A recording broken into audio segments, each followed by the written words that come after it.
Good morning, good afternoon, and good evening, ladies and gentlemen. Welcome into the Australis Tabletop Wargaming Network once again. As per usual, I'm ScottyD, and tonight we've got the Orbital Thunder Siege of Gaia IX tournament preview, which is a six-man teams tournament happening in Penrith, New South Wales this weekend.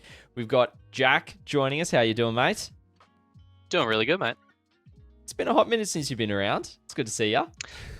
Yeah, it has. I've been floating around in the background, keeping my eye on Warhammer, but I must admit I've been a lot less active in the scene than I have usually been in previous years. Yeah, which is fair enough. And then the TO for the tournament this weekend is Jake. How you doing, mate? Good. Nervous. Been in a stressful week getting everything set up, but I know I'm excited for a good weekend. Yeah, awesome. I'm looking forward to it too. It's going to be a phenomenal teams tournament. I haven't covered a six-mans before, so this is going to be my first six-mans that I'm covering. I've covered fives, I've covered eights, but not sixes. So this will be really cool to cover it. So, but yeah, so if you haven't watched us for a tournament preview before, what we do is we sit down with the TO, we talk a bit about the tournament format, some of the notable stuff going on there, get a bit of background on the TO themselves, you know, who they are as a player or as a member of the Warhammer 40k community here in Australia. We also go through the meta of the tournament, what's being played, maybe what isn't being played, and we also talk about some of the notable lists or teams compositions as well for this teams tournament as well, which is going to be really solid. We've got a few extra bits and pieces that Jake is happily announcing tonight as well, which is going to be great fun. But to start us off, for those who maybe haven't met you before, Jack, and then for those who maybe haven't met you either, Jake, why don't you give us for Jack, a bit of a quick introduction of what's been, who you are, what you do in the 40k scene, or what other games you've been playing and such as of late. And for Jake, an introduction for yourself, background of the hobby, what armies you play, all that fun stuff as well. But before we do, a massive shout out to everyone in chat. Thank you so much for joining us. Palitech, is that Jake Gyllenhaal? Welcome in, brother. Great to have you joining us. So, Jack, I'll get you to start us off, and then we'll go to Jake. Yeah, cool. So I've been in this hobby for probably about 13 years on and off. I was playing while I was a kid, took a brief hiatus during high school, and then jumped back in during uni. So officially, I really started playing competitively at the end of 7th edition. Armies that I'm known for, most people know me for Drukhari. I'm also an Eldar player. Occasionally Splash Sisters and a couple of other bits and pieces. But as you may have noticed, if you know me and know how I play Warhammer, I've been missing of late. I'm not completely out of the hobby. I've just gotten absolutely distracted by Middle-earth strategy battle game and Blood Bowl and basically every other system that Games Workshop run at the moment. So I'm keeping an eye on things. Do intend to return. I believe I'm going up to Queensland for a teams tournament mid-September. So that'll be a bit of a absolute culture shock coming in to my second tournament of the year, going up to Queensland. But really looking forward to it. Yeah, nice. Hell yeah. How about yourself, Jake? All right. I've been in I think with most people, it was like I was big in high school, sort of fell out of it. I then worked on a Warhammer video game. I worked on Warhammer 40,000 Regicide. That was the trailer editor. That kind of got me back into it a little bit. And then it wasn't until COVID, 2020, where I jumped back in. Picked dust off the old Black Templars from the shelf and got really deep into it. And yeah, I think I've got about 8 armies now that I collect. So I've got ScottyDs, Black Templars, Nids, Imperial Knights, Chaos Knights, Votan, Tau, Chaos Space Marines. So yeah. Nice. Good spread. Yeah. Yeah, awesome. So I'll pass it to Jack for the next question. Yeah. So I think one of the interesting things whenever we're dealing with tournaments is we all go to tournaments and they're all slightly uniquely different. And I think a lot of that actually has to do with the TO and the tournament organizer and their ethos and motivation behind running. So obviously, this is a 6-man's team event. Jake, what's your specific motivation behind the tournament? Like your personal vision for tournaments and like the core values for you as a TO running them? Yeah, so basically was I've been running small little RTTs out at Top Right for I think since November last year. And then at the last six mans, Pete and Todd came to me and was like, "Hey, do you want to run a six-man event? Like, do you want to do a big event?" And I was thought about running a big event, and I was like, if I'm gonna do it, there's a couple of little caveats that I want to make sure gets put in. One of those was just making it as fun as possible, making it as like a good experience of an event as you can possibly have, and just like wanting to make an event that brings all sides of each of the hobby and the community together. You've got competitive, you've got new players, and you've got like the mid bracket people who are just there to go 3-2 and have a good time. So I guess the core value of Orbital Thunder has always been being a good person to your opponent and playing the best game that you can. And that's pretty much what I wanted with Orbital Thunder. That's why I've got, the bottom bracket blues. I've done, the advertising and all the marketing is like completely different to like most tournaments. I've gone wacky with it. I've gone 80s sci-fi with it. I've done a whole bunch of different stuff to really just kind of emphasize that this is a teams event, but it's an experience first and foremost. Yeah, 100%. Like I can really get behind that because I've seen a couple of tournaments. Like I primarily run Clash with my old team Relic, and we've always focused on that as well. So I always love seeing events that are catered towards that. More not even entry level so much as just not just the competitive. I think. Yeah, exactly. That's kind of like what it is. It's like it's not a new player event only. It's a new players, everyone, and just having everything sort of like in a nice little basket where everyone just sort of just winds up being. At the end of the day, you're all just there to roll dice and drink beers. Like that's it. No, really, really, really like that. Yeah, for sure. And Glaves almost got me in chat. Almost got me because he's posted ScottyD's nuts as a comment hello to me. Then he had Jake and Bake for Jake and then Jack me off for Jack. So like three back to back almost got me there. He was hoping he'd get someone, but he almost got me. And we do have the players pack as well in chat. Palitech was asking for that, so yeah. Nah, it's all good, Pipette. We got that sorted for you. But yeah, no, it's awesome that you're wanting to make sure everyone has a great experience on the whole. Because it's when you rock up to a tournament, it's not just okay, cool. Particularly teams, you go in there to play with your friends, but also like you're investing your weekend.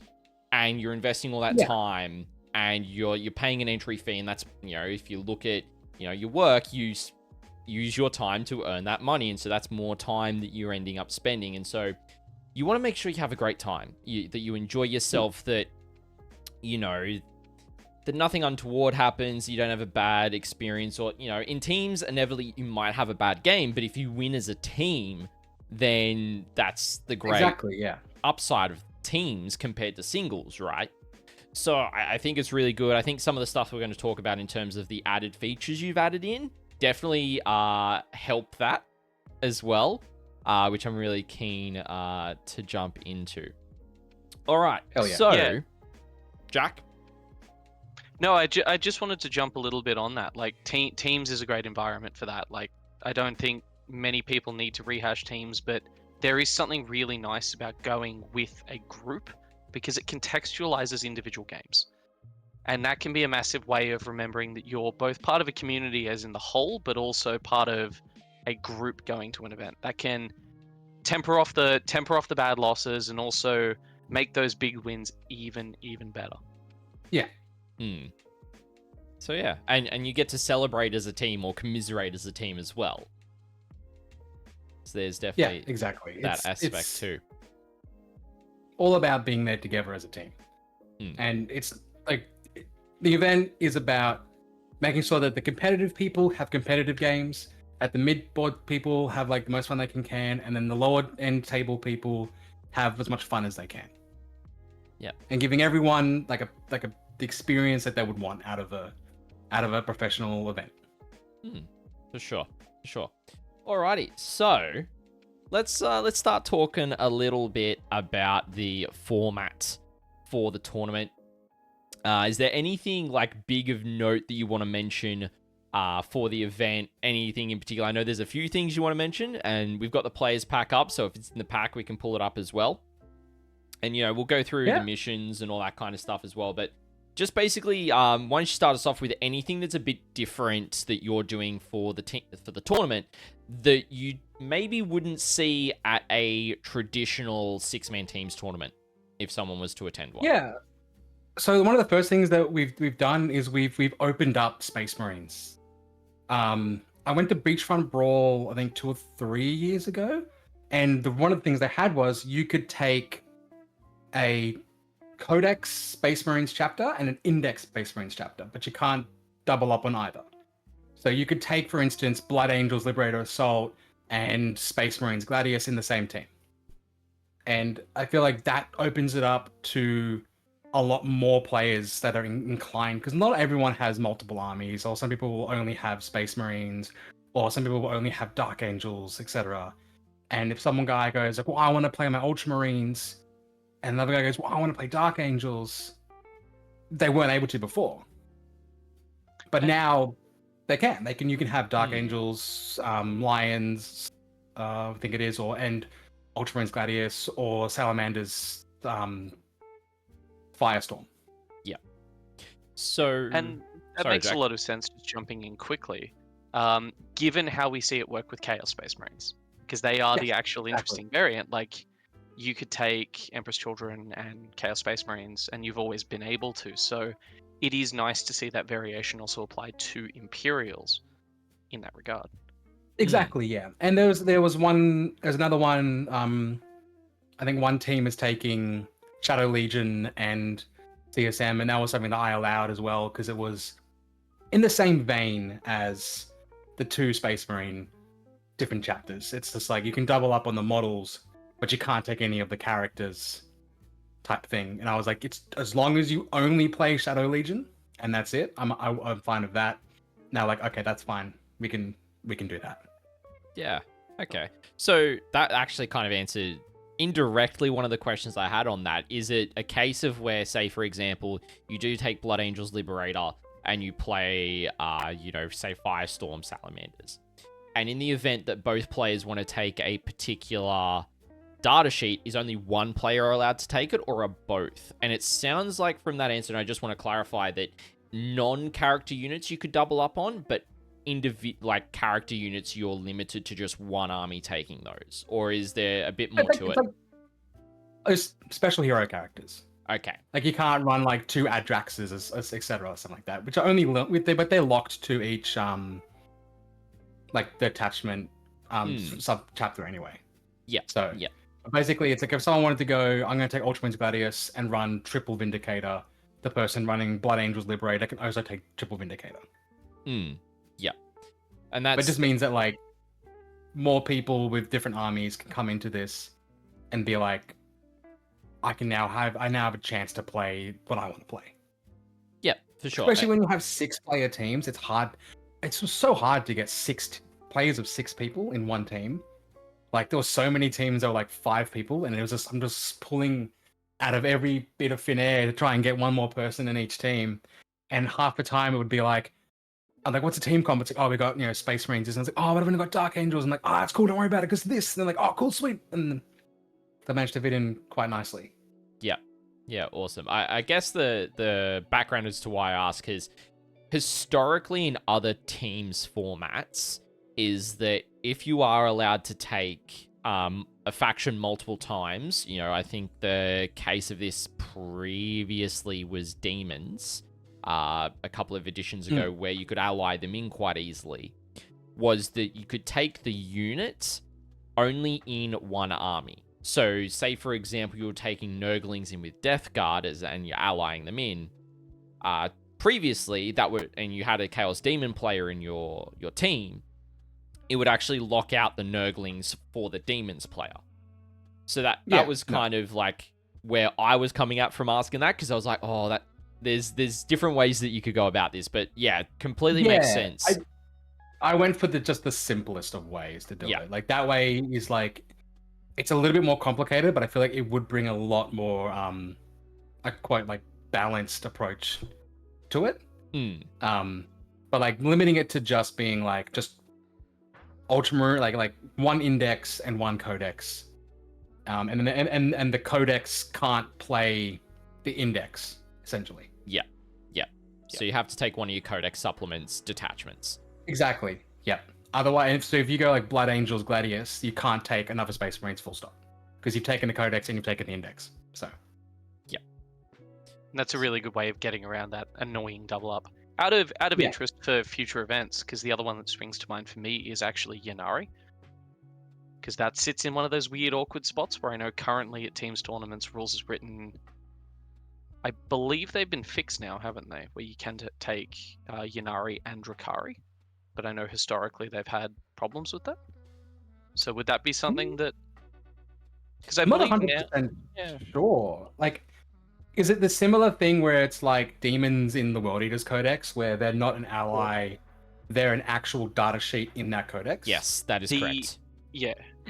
Or the better example would be Reaper's Wager, where you're actually allying in Harlequins, and there's some weird confusion, I believe, as to how they act. Or don't believe that's come up just like at the moment, but I feel like it's a weird one, because I know like the Drakari and stuff in the Eldar book is its own. Yeah, they're their own. So it's the same thing as if you're running World Eaters, you can take blood letters, and you can take demons or blood letters, because they're not demons keyword, they're World Eaters keyword, and they're not allies, so they're their own individual data sheet. Yeah. You know, it's a really cool system that opens up a lot of flexibility from a TO perspective, and I think anytime you're doing that and anytime you're inviting people to think a bit more beyond, again, the moment we detach from what I like to call the WTC standard, you do get some more interesting builds, and it kind of does open up a lot of like player creativity, and changes how people start approaching the tournament even subtly, and that's really it changes how people will approach team composition and like the meta as well. Yeah. And just to give you an answer for that question, Jack, I believe Glaves in chat is correct. So when you are taking Reaper's Wager, it's not technically allying in, because the detachment is what's allowing you to take them, not the army rule. Cool. Good to know. There you go. So at least that's my understanding as another TO. If I was running a teams event, I wouldn't see an issue of someone taking Reaper's Wager, running Harlequins, and then someone else playing Eldari. I don't think that there's an issue with that at all. From my perspective, other TOs may have their own opinions, and that's fine. That's for them to make the call on. But I believe it is legally correct that they are able to be run in the same team comp. Sweet. So yeah. Jake, what else? What other fun stuff have you thrown in that's a bit spicy? I've thrown in something I like to call the bottom bracket blues, which is day 2. The teams on the bottom bracket, so basically to be just the last 2 tables essentially, we will enable twist cards. So it's a 2-party consent system. Both players can agree to use a random twist card from the chapter approved deck. There are set caveats. So for example, like melee armies going into shooting armies, night fighting, point blank, bloodlust, they can't be used. Knights armies can't use Runescape, which is the one that lets you just go through walls and stuff like that. Again, it's entirely optional. So like if you're day 2, the bottom bracket, you've gone, you've gone 03. You get to you're like, oh man, day 2, why am I even going to bother? You go, oh wait a second, twist cards. Let's make this fun. And you rock up to the team, your opposing team is also on bottom bracket, and you go, let's just do it. Let's just throw some cards and make things wild. Like, it's not going to affect top bracket. Like if they use a twist card going from 03, they're not going to shoot up to first place. Yeah. So why not let them have some fun? Yeah. I 100%. I definitely agree. I think it's really smart how you've done it as well, because I remember watching one of your videos that you did, which was great, by the way. I loved that. The John Warhammer? Yeah. And it was like, yep, cool. Melee and a shooting, you can't use Night Fight, which was basically 18-inch lone op. You can't use 3d6 charge. And these ones where you could have just gone, yeah, you can use a twist, just randomly draw it from the deck, and then you just, then it ends up being a feels bad, right? But you've done it in such a way where it's like, you randomly pick one that, you get rid of the ones that you aren't able to do. So World Eaters in a tower, for example, of course, you're not going to end up getting 3d6 charge. Of course, the tower's not going to get 18-inch lone op, that kind of stuff, right? Like, at the same time, it just adds a little bit of flavor that maybe you're not used to playing as well. So it can spice things up compared to your standard match play games as well. Even though Games Workshop recommends twists for general match play for tournaments, they don't. So it's, I think it's a really smart way of enabling that. And it's the bottom third of the event as well. So those, particularly like those who are in 11th and 12th, we've got 12 teams this weekend. To use them, start a day 2, maybe like, yeah, cool, let's see where the pairings are at. Let's see what cards might help us in those matchups. And it adds another element to the game that you can't necessarily control. Exactly. But it's just something you can be thinking about and kind of scheming with your team and all this kind of stuff, which is fun. I like that. And again, sorry. You go. Making it a 2-party consent thing is really important as well. Like, at the end of the day, it's not, you've entered the bottom tables, what a twist. It's an option. It's you can decide how you want to play it. And I think giving player agency in that regard is always going to be a win, because it opens up exciting opportunities if people want to do them. Yeah, exactly. Yeah. I think the other thing as well is there's a podding. I put podding in quotation marks. This is on me completely. Podding is there as a general broad sort of term, and I've had messages upon messages upon messages from all different people asking me how it works, when it will be released, etc., etc., etc. I'm just going to answer this on stream so everyone knows. It's your individual elo in a team averaged out. So 6 people, they have like 1,000 elo each. It'd be your team elo is 6,000, etc. That creates your pod in a sense. The pods aren't being made public. They're used in a back end for me to make sure that huge pair ups and huge pair downs don't happen. So it'll be elo based pairings round 1, and then from there it'll go into standard win loss with some manual tweaking to make sure that a bottom level team doesn't play a top level team because they both won a game. So the top level team gets sweet triple 20s easy, and then makes it super hard for them, if anyone, to kind of tackle them score. Round 3, it'll be standard win loss, and then round 4 and 5 it'd be the same thing. So I apologize to anyone who's itching to see pods and figure out what pod they're in and everything like that. But it's on me. It is mostly a back end system to just stop feels bad pairings from happening. And if you PayPal me $100 right now, I have access to these pods. I will send them to you. Yeah. No, I think it's great, because it means exactly as you're saying, that someone who might lose round 1, then they go up against another team that has lost, they win that round, and then they end up maybe pairing up into someone who's 2-0, which can happen, because 12 teams, you end up with 3 2-0s at the end of round 2, and then they just get curb stomped. Not an enjoyable way to end day 1. So no, it's not. So something like that really does help to be able to mitigate those things, right? And if you're like a bottom team, like a bottom elo team, and you've gone 3-0, and then day 2 you go into like the 3-0, you've gone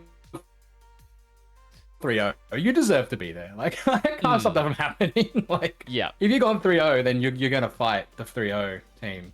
Like, you're playing for that point day 2. And likewise, from a top team perspective, I think it's important to note that this isn't a disabling shot to the top teams. This is actually more of an exercise of creating a lot more competition at the top end. Because, again, I really like the example. It has happened in tournaments before. Obviously, if you've got 64 teams, you get a bit of a different result, but you can have one team come out and absolutely stomp a team in the random pairings round 1, and that can give them a massive battle point shift going in. So this is designed to make that a little more competitive. You're not going to... No one's going to get like free sneak ups through the pairings with this system, like looking at it. So very important to keep that in mind. I mean, this isn't...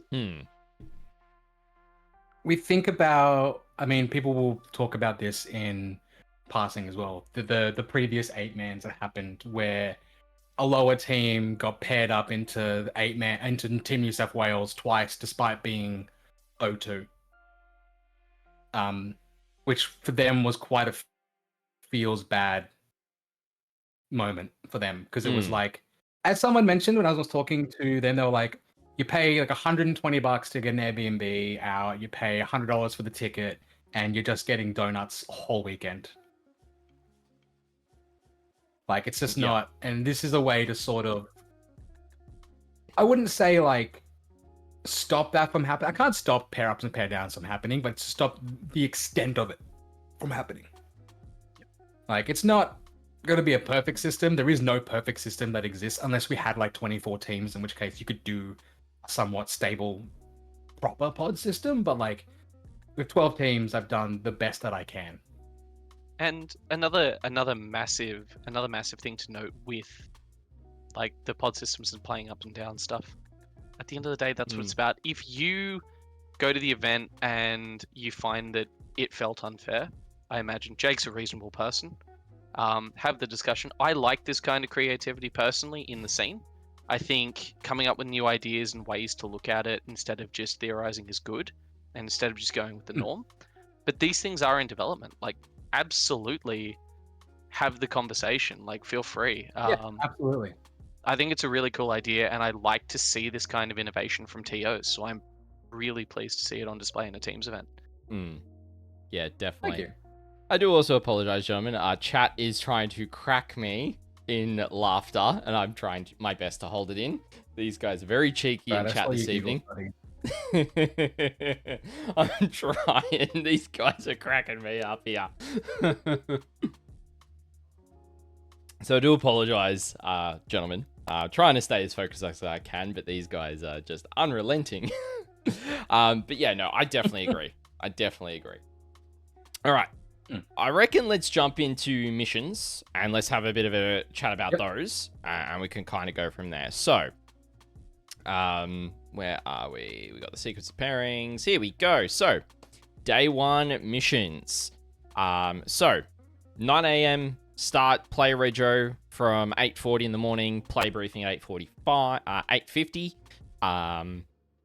And then you got round 1, you've got 3.5 hours. So this means, I dare say, what you've got like half an hour for pairings is kind of the usual allotment. Looking for aiming for about 30 minutes for pairings, and then 3 hours around. Yeah. Easy. Okay, so first up, search and destroy, linchpin. That's easy round 1. You know, not a lot of thinking, but still a little bit of challenge. Yep, definitely. It's also one of those ones where you get high scores round 1. Yep, it is. So and that can be really important for like splitting up your groups. Yeah, exactly. Yeah, for sure. Definitely agree. But it also means that if you just focus on playing primary, and even if you do lose, you can still end up with a pretty high score in your team as well. Yeah. So that's why I like Linchpin round 1. Another one that I don't mind round 1 as well is maybe Scorched Earth. It's relatively stable scoring as well. So anything that enables players to get high primary at the start of events, it's really good because you can walk away from losing a game, but you go, hey, I scored 40 points on primary. I'm happy with that. Like, yeah.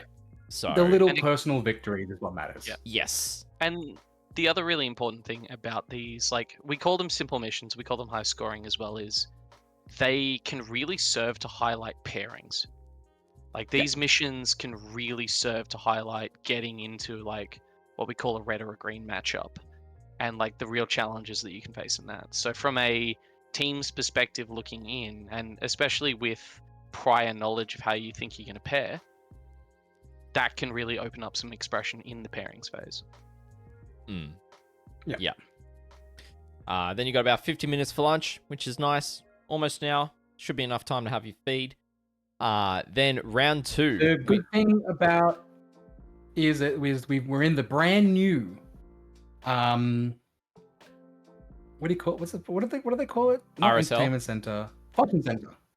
We're in the brand new Function Center in the RSL, which is right on the same level as the buffet and right next door. Oh. So no more having to go down the weird elevator and through the pokies and whatnot. You just go out and you go right in.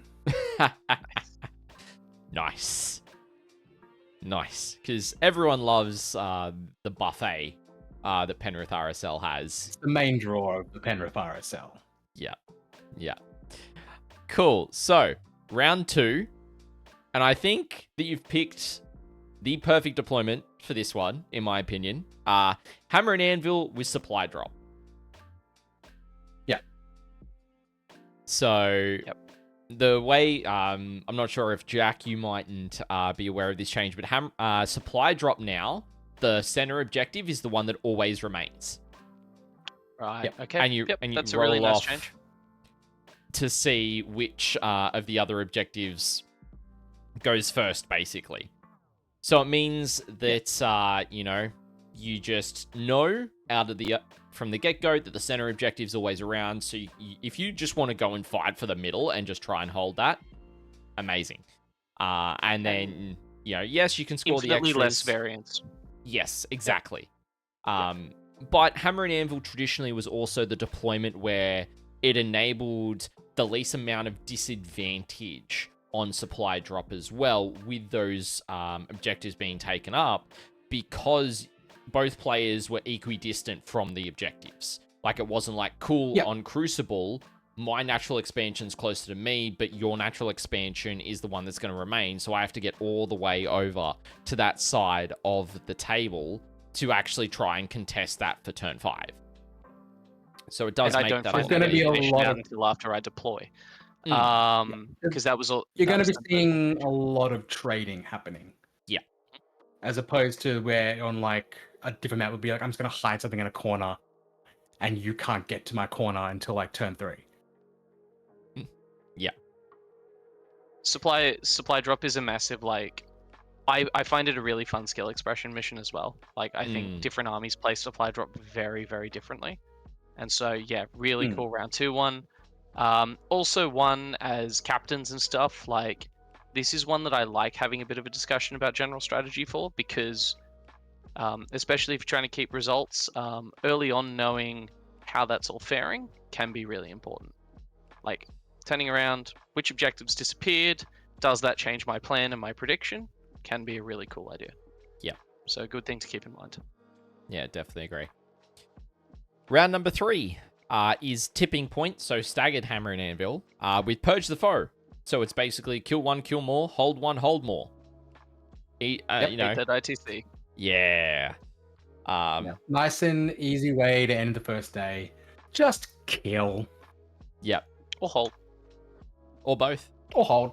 Or both. Just do it more. Yeah. Really fun mission, really simple mission, Mm. and that's what you want day 3.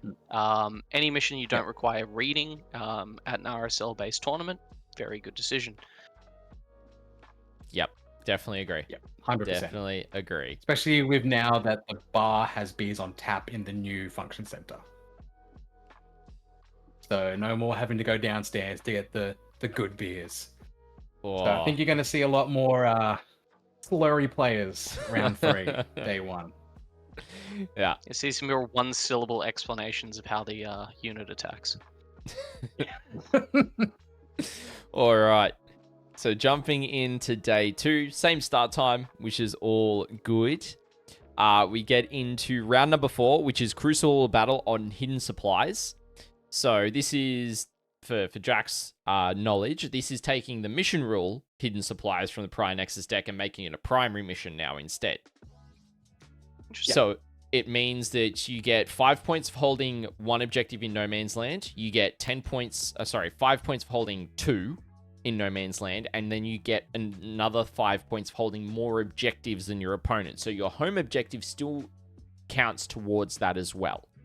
But it just means you can't score the additional, the 5 or the 10 points unless you're holding 2 No Man's Lands. It's that third 5 points that your home counts for, which is a really cool mission.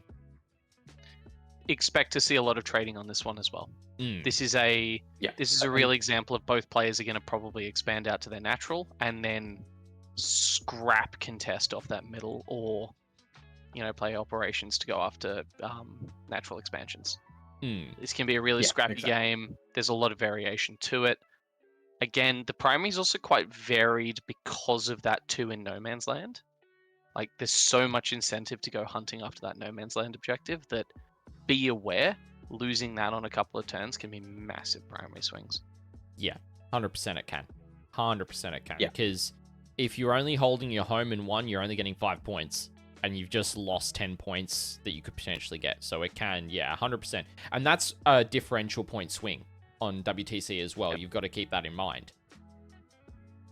Yeah, so exactly. It's definitely a good mission to separate the pack and those higher level teams as well. Once again, which is really what you want to be doing in round 4. Then, same lunch break. Round 5. Hammer and Anvil, we take and hold. Easy. Your brain's probably mush at this point. No thank you. I think most people agree that having it's my favorite thing. It's the best mission to put on 5. Scorched Earth is another one in the same way. Like again, these 2 really simple. Having a nice simple round 5. But also simple doesn't mean that it lacks skill expression. Quite the opposite often. No. And that's exactly what you want out of your top table. That's exactly what you want out of your big split games for Podium.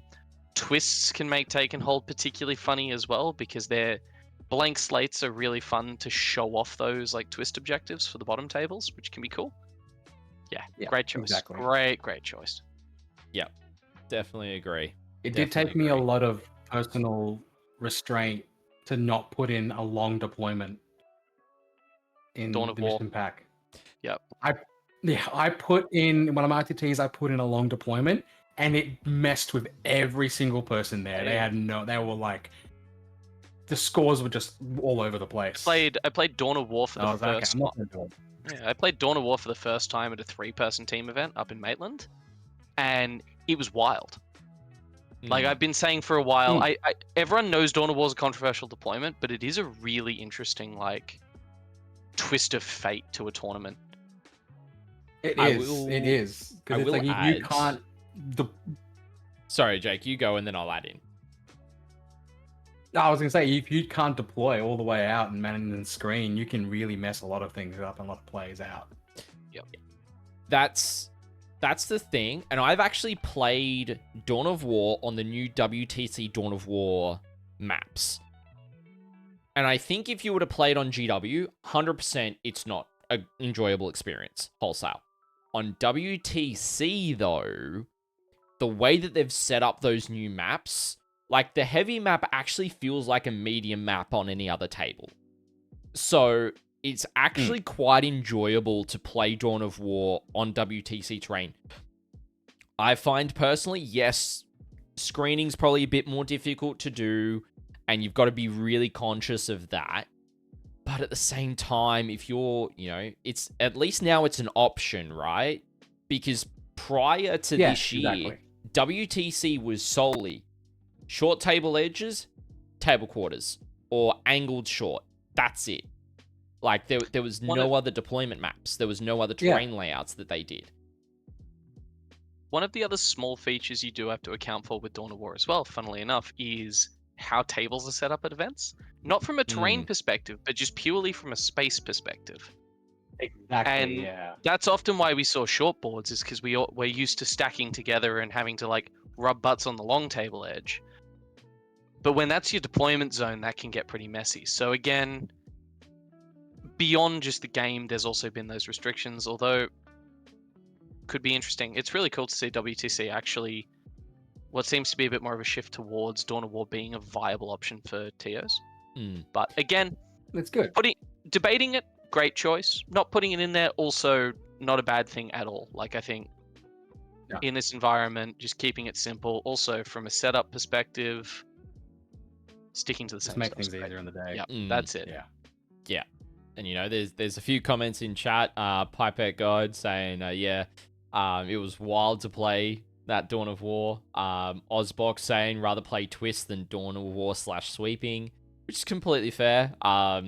So, yeah, I completely understand. Like, I understand the reasons why people don't like it. I also understand the reasons why people do want to play it. So, it's good to know that, even at the highest level of play, like WTC for teams, that they are like, look, we understand that there are people out there who actually want to play these maps. We want to give them layouts. Even if we don't run them at WTC, we've then got a full format for people to then use for singles or for their own teams events if they want to use them as well, which I think is really solid. And so, just to quickly jump in, the first confirmation I can give for Clash in 2026 is that we will be playing Dawn of War Deploy Servo Skulls as the first mission. So get ready for that. Oh, lordy.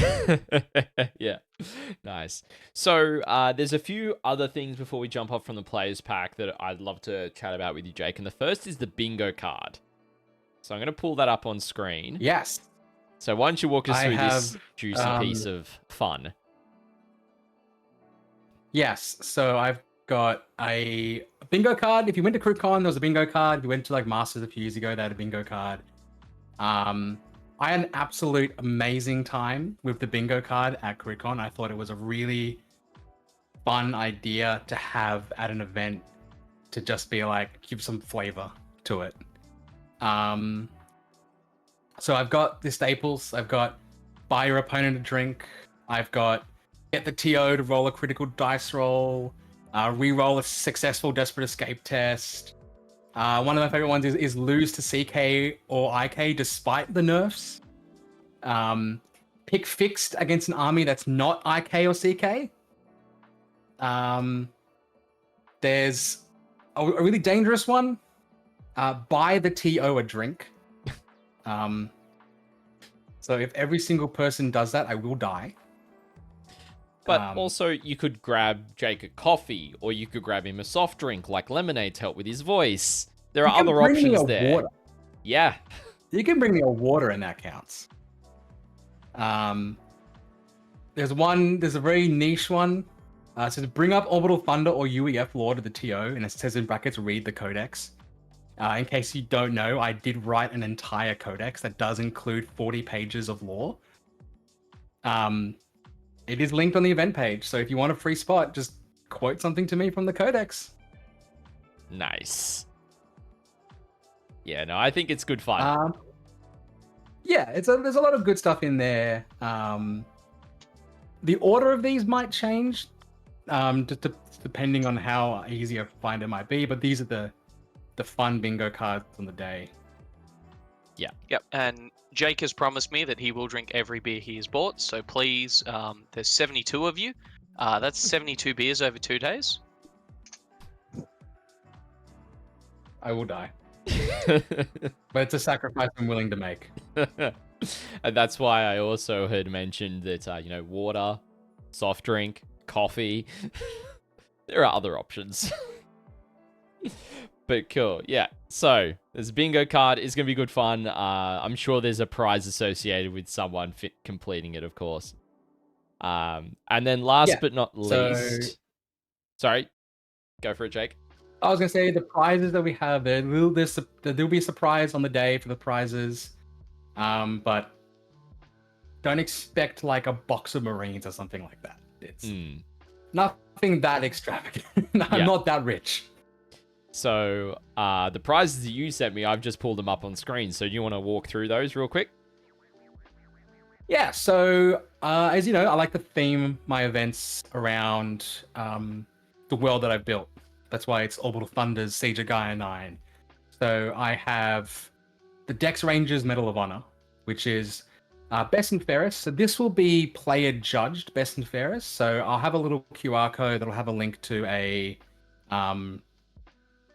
Google form out of the players that you've played. Say who was your best. There's the Marcus Eos Medal of Courage, which is the last place team. So it's not a wooden spoon; it's a Medal of Courage. You did good, guys.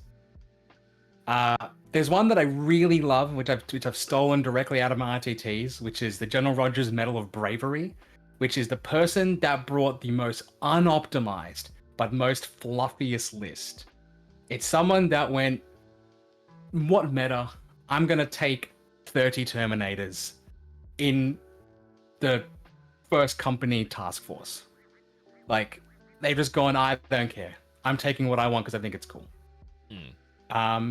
The Medal of Prestige, standard best painted. And then you've got the Crimson Cross, which is the TO's choice for best and fairest. So this will be me going about the day, seeing interactions and whatnot, and picking one person that I think stood out above the rest. Yeah, nice. On top of that, there is also your standard first, second, third. First place, I don't have any photos of this, I've got to send it to Scotty, but first place team will get a set of championship rings that have been bespokely made by Serpent Cove Jewelry. So that's a really nice addition. That's a really cool feature. So think of it as like your Super Bowl ring. Like, it's like a signet ring with a design on it. It's got a little servo skull in each eye on each different ring. It's in a different spot with a red jewel in it. So each player will get their own one. Nice. Really, really cool. Awesome. Alrighty. So I think that covers us. I know we spent a bit of time there, Chad. Thank you for hanging in with us, talking about the pack, unless Jack has anything else. Yeah, just one thing that I don't know if you touched on it before the bingo card, FAQs. Did that get covered? Excellent. Brilliant. I mean, I think it covered, but like, I think I did make mention of it in a post where we are using the points for IKCKD and then Def Guard. So, So it was a very tough choice to make on the day. And the Nova Open copied me, so I can say that was I was the trendsetter in that. So, hey, look, we can all say to any of our American viewers, we are all future men and women over here in Australia and everyone in between, because we're just in the next day in the time zones. Coming to you live from the future. Yeah, basically. So we get to pull that. Actually, they're looking at us historically. We made that decision, and then they're going, "Oh, we're going to do the same thing." It's always a winner, except for when LVO's a 3-day tournament, we're a 2-day tournament for something like Uprising or whatever, and we get screwed by it all the same. Yeah. Cool. So the big one I kind of want to go over is like the who's who of the zoo at the tournament, like a couple of notable players and areas that are featured. I know, for example, like one of the first shout-outs I want to make from the tournament is I do see a Shedhammer team here. Super glad to see Shedhammer coming down. I'm up in Newcastle these days. They're the large local team here, and I love the work that they've been putting in our community. So really good to see that. It's awesome to see them come down and support Yeah. my first event as well. Other notable So, ones, really looking forward to it. Jack and a Barnyard Gang are there again. Notable community figure. Really, really good vibes there. We've, in addition to just communities and whatnot, we also do have a bunch of really, really good local talent, including the new captain for Team New South Wales, I believe. Yep. Zach. Yep. Yep. Zach Other Matara. names that swing out. We got Taylor. We got Woody. We've got Alexander Inglezos. Arian I saw in there as well. All sorts. There will be some serious. I think Kirby was in there somewhere as well. Kirby's there. Kirby's in there. Again, Princey's in there. Luke Greco, Matt Lane, a lot of Tim Sunderland, a lot of the caliber of New South Wales Warhammer. Yeah. And Alexander, who I don't consider caliber at all. But yeah, so some really good teams there, some really good players, and that's always really important to me at tournaments as well. Obviously, there is a competitive aspect, but the best way to learn about your hobby and get better at the hobby is to play against some of these people. And I can confidently tell you, I played against a lot of them. They're wonderful people. You will have a wonderful time. Yeah. The one thing I want to point out as well is that all of these top people are spread across multiple different teams as well. Yep. Which is something that I put in was a 3-person cap limit for Team New South Wales players. And for instance, there's Daniel Nagai on another team. You got Alex leading another team. You got Princey and Kirby on one team. You got all these top players really going down to where these other players are and trying to lift them up and make them we'll just bring up their skill level. Because if everyone gets better at the game, then the game gets better for everyone. Yeah, 100% agree. 100%. And I was actually going to point out that Alex is actually leading the inner West Hammer team, and his goal is to do exactly that. And that's why he's chosen to work with those guys and bring them along for the tournament. Yeah, no, again, I think we saw the introduction of it at Pantheon last year with Team New South Wales. Yeah, where they've Pantheon last year, yeah. Yeah, where they deliberately made the decision to split up the team, and that's been really good from a community perspective. Again, it means that there's a lot more to play for. It means that you've got this kind of grassroots organization, and I think from a New South Wales perspective, that's something I think we're doing really well as a state for Warhammer, is we're not just focused on a tight niche community that goes off and represents us competitively. We're constantly establishing new talent and a community around that, which is really, really good to see. Yeah, for sure. So, Jack, why don't you run us through the meta breakdown and the faction podium and all the detachments, brother? Indeed. So we'll start with the meta breakdown. One thing I will note on it quickly is Space Marines representing... We've got Space Marines here representing with 8 players, 11.1% of the meta. Notably, Space Marines can be included up to twice in lists, so you may see a bit of crossover there. Scotty, I don't know if you have it off the top of your head. Do we have any Space Marine crossover? Let me have a quick look at something that I've worked up. We'll be able to see this a bit later. You keep on going, and I'll confirm that with you in a second. We've got 4 Blood Angels players, 2 Space Wolf players, and 2 Ultramarine players. Jumping over to the Imperium, 17 players, 23.6% of the meta. Adeptus Custodes with 8 players, Astra Militarum with 4, Adeptus Sororitas with 3, and Imperial Knights with 2. Jumping over to Chaos, which are our largest representation at the tournament, with 38.9% of the meta. It's got Death Guard with 8 players, Thousand Sons with 5, Chaos Knights with 4, Chaos Space Marines with 4, World Eaters with 4, Chaos Demons with 2, and 1 Emperor's Children.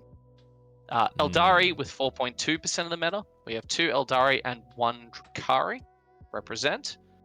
Hivemind kicking around, 8.3% of the meta. We got Tyranids with 5 players and Gene Stealer Cults with 1. And then Xenos Oh, I no. believe is I forgot to put the total and remaining percentage. Oof. remaining percentage. Some of you can go and do some maths and get back to us on that. Yeah, this is a maths stream now, nerds.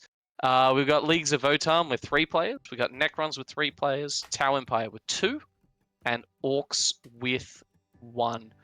Off the top of my head for you, Scotty, you're looking probably, if I had to take a guess, at 13.2% of the meta. Very close. 12.5% of the meta with 9 Damn. players. Damn. Pretty good. And Alex bad. guessed in chat 12.8. So you guys very close. Very well done. That's my bad. I was doing this all today. So yeah, I just had so much that I was doing for tonight today. It was insanity trying to get this all done. But let's look at the faction podium. Yeah, let's jump over to faction podium. Adeptus, Custodes, and Death Guard are both at 8 players, which is making up for 2/3 of the teams. Mm-hmm. It's a huge Very surprised population. to see so many Custodes players. People love I was Custodes, like, man. yeah, I was surprised to Like- see 8 of them. I think Custodes is one of those factions that, especially when we start talking about teams, they all come out of the woodwork. Yep. It's a really consistent point scoring list. It's got a couple of lists that it can really like prey on in pairings, and at the end of the day, it can go into a lot of all comers. Do you want to point out that one of the Custodes lists is bringing Canis Rex? Yes. Yeah. Or as I like to call him, Crutch Very Rex. Yeah. The only thing holding up the Imperium half the time.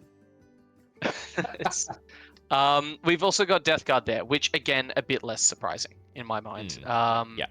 Death Guard, obviously we're Despite playing with new everything. points. We're playing with new points. But Death Guard have been established as one of the premier codexes at the moment, and this will be a good opportunity for They're- people to test into the new points. Their rules are very strong. Yes. Yeah. I think that's what makes them so broken, is their rules are really, really good.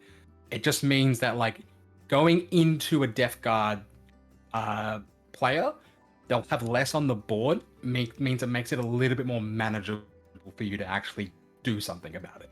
Correct. But again, like I played against Death Guard at my first tournament of the year with their old points, and I can confidently tell you the biggest thing that I think represents in Death Guard is just how tough they are.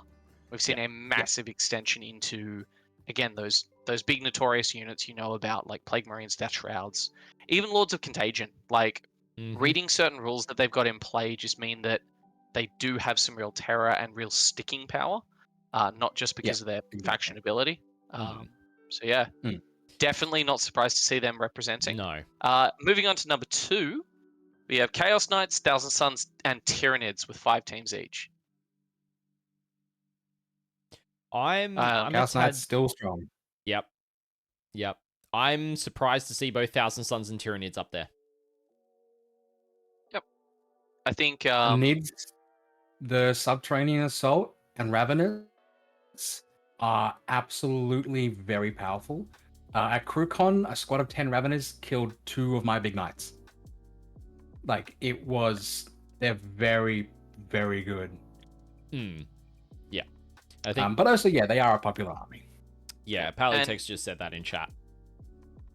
Thousand Suns likewise. They're a pretty popular army in New South Wales.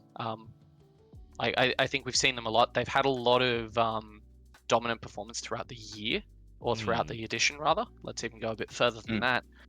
Importantly, they've still got some massive heavy hitters in that army, like Mutolith Vortex Beasts are still Mutolith Vortex Beasts. They've remained one of the staples.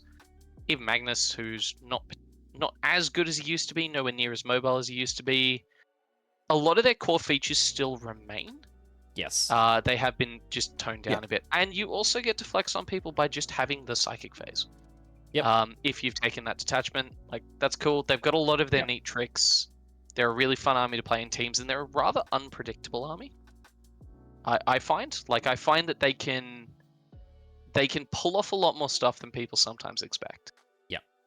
Yeah, no, exactly. Jumping into number 3, we see Astra Militarum, Blood Angels, Chaos Space Marines, and World Eaters on 25% of the teams. Yeah. Each, respectively. Love to see Astra Militarum there. Mm. They're one of my favorites. Yeah. I'll also add in now at this point, there is one team that is utilizing the double up. So one team has got Blood Angels and Ultramarines. Very cool. So there is only one instance of that. There used to be two, but Orbital Thunder had a drop, and the person that dropped was the Blood Angels player. So Fair enough. Yeah. Again, Blood Angels need no introduction to the meta. They've been a really dominant Space Marine faction in a variety of forms. Like we've seen, obviously, the Gladius version. Yeah. I think we're seeing a lot more of the... Are we seeing a fair bit of Gladius kicking around? We're seeing a lot of lag. We'll get to that later. For Blood Angels currently in the state of both the singles and the teams meta, lag is just... I would say for Blood Angels in particular, it's a cut above Gladius in that sense. Of course, you can build Blood Angels Gladius to do quite well, but you need to build into Gladius for what it's doing. I think Blood Angels get a lot more efficiency out of, particularly in the current meta. Even before the points changes, Blood Angels were one of those armies that could actually deal with Knights and Death Guard because of their ability of just +2 strength and +1 attack. And just being able to punch up. I'm surprised we you're not seeing any Black Templars. Yeah, I mean, it could also be hobby lag for Black Templars. They did just have their Codex drop. True. And people are probably still trying to figure out builds. And so it could be the fact that they're like, well, I haven't really played this in singles yet, so I don't know what's going to be effective in teams. So that's probably the consideration there. The other one I'm going to jump on is World Eaters. Obviously, I know... personally, I know one World Eaters fan, and I've heard from a couple of others that the Codex did really fundamentally change how they play. It took away a lot of their explosive... What we used to know them for in teams, that really explosive... Oh goodness, World Eaters went first, or the boons went one particular way strategy. But there's still a really interesting offensive combat army that can pair up and like dive with another combat army in the pairings. So often we can often see choices like this that is, in singles, would I take Blood Angels or World Eaters? I take Blood Angels every day of the week. But in teams, having two lists that do the same thing slightly differently can be really good for hunting. Yes. So maybe we're seeing a bit of that there. Just to finish off the faction podium for everyone, all teams have at least 2 factions from the podium, which is accounting for, admittedly, 9 different factions. So we're not seeing any team particularly off the beaten path. We are still seeing representation from everyone. We've got 2 teams that have taken at least 3 at 16%. We've got 6 teams that have taken 4 at 50, and 3 that have taken 5. So we're seeing quite a density in those big core factions across the field. And when we get into the teams breakdown that I've worked up for you guys, we'll be able to see that and where that spread actually occurs. Indeed. Cool. So let's jump into super faction by super faction detachment breakdown. Yeah, sweet. Let's jump in. So let's Space Marines and Imperium first off. Blood Angels, Scotty said it already. Lag's got it. That's it. It's just all lag.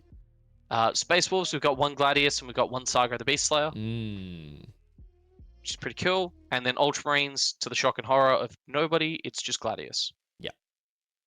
Adeptus Custodes, we see two variations. Primarily, we're seeing Lions of the Emperor. We do also have a Shield Host in there, and we do have a Talons of the Emperor in there as well. Astra Militarum, 2 Hammer of the Emperor, 1 Combined Arms, and 1 Recon element.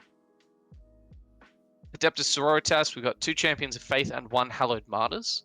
Love to see Hallowed Martyrs still in there. That's currently where I build towards Sisters. And Knights, we're seeing 2 Noble Lancers. I think it's important to note here, no Grey Knights. Of course, their new codex is on its way in the near future, or maybe it's already dropped, and maybe hobby lags just hurt, limiting people. AdMech's not present either. is something else to make note of with this one as well for Imperium. So I forgot Agents to of the mention that. Imperium is not represented as a core faction, much to the Yep. chagrin. Yep. Moving on to Chaos. All Chaos Knights lists are Infernal Lance. Again, not overly Very good surprising. detachment. I'm Very good actually detachment. a little surprised there's no Lords of Dread. I'm just going to say that because sticky OC5 for free, I'm intrigued to see at least one game on stream with Infernal Lance to actually see what's going on. If it ends up being round 5, so be it. But I actually want to see what is going on and why there has been such a shift in the meta from going, okay, cool, we're running majority Lords of Dread to now running a lot of Infernal Lance. I want to see the reason why there's that shift. Yeah, I can tell you why, and Palitek was correct. It's Infernal triple Gat. You run 3 despoilers with double Gatlings. You can just get sustained whenever you want. The other thing with Lords of Dread, all of their strats, all of their abilities, everything requires big knights to work. And since the points drops have hit, the 5 big knight list is no longer viable. Right. So it's a lot easier to tech into Infernal Lance, where you can guarantee your +3 move, you can guarantee your sustained hits, and you can guarantee your 6 up feel no pain. Cool. Okay, good to know. Yeah. World Eaters all are running Berserker Warband. Our one Empress Children is running Coterie of the Conceited. Again, Chaos Demons, we've got 1 Demonic Incursion, and as mentioned before, 1 Shadow Legion, which I think is a really cool inclusion based on the rules of the event. Mm-hmm. Thousand Suns, we're seeing 4 Grand Coven and 1 Hex Warp Thrall Band. Yep. And that Hex Thrall Warp Band is just running goats. Just all goats. Oops, all Zangors. Well, not all Zangors. There's rubrics and a Mutalith in there as well, but it's got 3 bricks of bow goats. So I'm glad to see somebody bought all the spares from Combat Patrols over the years. And then someone running has a spare Sigma army. Exactly. Death Guard, we've got 3 Mortarian's Hammer, got 3 Virulent Vectorium. It's technically 4. The unknown list is Virulent Vectorium. Feud forgot to add his detachment when I was going through, and I did not have time to update the graphic. And that was on me. I went through 72 lists today, and his one was the last one, and I was just like, it looks fine. I completely missed it. That's all okay. Good, automatic game loss round 1. Easy. Feud, red card, banned. Yep. And then 1 Champions of Contagion at the end there. And then CSM, we've got 2 Chaos Cult, 1 Creations of Bile, and 1 Packbound Zealots. So fair variety in some of those. Again, we're seeing clusterings on certain things, which doesn't surprise me. Like Chaos Knights tend to be in a list for a reason at the moment. World Eaters tend to be in a list for a reason. T-Sun's a bit the same. Yeah, I think the only things that really stand out to me here, there's no Renegade Raiders for Chaos Space Marines. True. And seeing the Champions of Contagion being run for Death Guard, outside of Mortarian's Hammer and Virulent Vectorium, that are the 2 predominant detachments that people are playing. Enough. It's cool to see people playing new and different things. Yeah, 100%. Like stuff that you wouldn't normally see. Yeah. Especially maybe with the points changes, like that may have indicated into something makes champions a bit more appealing. Again, I'm not really sure with Death Guard, so who knows? Yeah, Palitech has said COC is good as well. So it's good to see it getting played for sure. There you go. Running into basically all of our Xenos factions. Starting off with Eldari, we've got 1 Aspect Host and 1 Ghost of the Webway, which I believe is the Wraith Host detachment. Yes. Yeah. I think so. Love to see some representation from that there. Ghost actually might be Harlequins. Let me just pull that up. Oh, yeah. I'm pretty certain it's Harleys. Speaking of Harlequins, Yeah, Drukhari. Yeah, it's Harleys. There you go. So, no, I think the Wraith. Yeah, it's Harlequins. there you go. Drukhari also running Harlequins with Reaper's Wager. personally my favorite way to run them at the moment. I am having so much fun with that list. Mostly because its stratagems are just insane. Tyranids, we've got 3 Subterranean Assault. Again, we spoke a little bit on that about it being a really emerging change to the Tyranid Codex. Really powerful, Yep. Raveners, mobility, everything you want. 1 Invasion Fleet and 1 Vanguard Onslaught. Leagues of Votan, 3 Earthbound. Or Oathbands. Love that there's 3 Votan players. Yeah. Yep. Getting Love in to their see. last hurrah. Yep. Orcs, we have Dreadmob, which is pretty cool. At Genestealer Cults, we have Xeno Creed Congregation. Which is really interesting to see. There is only one GSC player. We're going to go through his list a bit later. But this definitely deviates away from the norm of GSC, where you are either seeing I'm trying to remember it now. I'm going to pull it up, because if I don't pull it up, I'm not going to remember it off the top of my head. While you're pulling that up, I'm going to read through just the rest of Xenos, just to get that out of the way. Yep. Necrons, all the same. All 3 are Awakened Dynasty. And Tau Empire, both are running Montcar. Again, nice to see some Tau representation in there as well. Tau have been such a weird faction this edition, I find. Like, Yep. they never really found their place in the meta, and No. they've been kind of just flipping in that like 45% plus zone. Yeah. They've had it rough, Again, for sure. And all Palitech has awake. also got me covered on GSC, but you finish your thought first. Your Yep. thought first, Jack. Awakened again makes sense in teams. Awakened is a very particular way of playing Necrons. It's got a very distinct list archetype. It's got a very distinct purpose on a team. So Yep. I'm not surprised to see that density there from Necrons. So the Genestealer Cult detachments that I was thinking of was Host of Ascension and Outlander Claw. So those were the 2 that I was like, oh, those are the ones I'm trying to think of. But yeah, it's interesting to see the deviation into a different detachment for GSC as well. 100%. And yeah, that brings us to the end of faction breakdowns. Yeah, so now we're going to get into something fun that I might take a little bit of the lead here, Jack. And I've worked up, Absolutely. if it's going to trigger for me, I've worked up a breakdown of what detachment every team has taken for every faction. And I've put it into a spreadsheet for you guys. This took about an hour of work, so you guys are going to be able to see the spreadsheet live. Now, what I'm going to tell you is that it is all in alphabetical order in terms of the teams. I didn't have a chance to order it. I would have actually ordered it in alphabetical order second, but done the number of factions taken on the podium first. However, I haven't done that. So really, when you're looking at the teams, I'd like to thank the New South Wales government for allowing this spreadsheet to be made. Funny thing for you, Palitech, I'm actually on leave this week, so I'm all good. I've got a week off for this. But otherwise, you would be kind of right, kind of wrong. But yeah, I'm federal government, not New South Wales government, public servant. So, anywho, it's really interesting to see. So, Team Barnyard, they've got 4 of the factions on the podium in there, and they've got Tau and Orcs as their meta picks. Not necessarily meta picks, the other ones. So,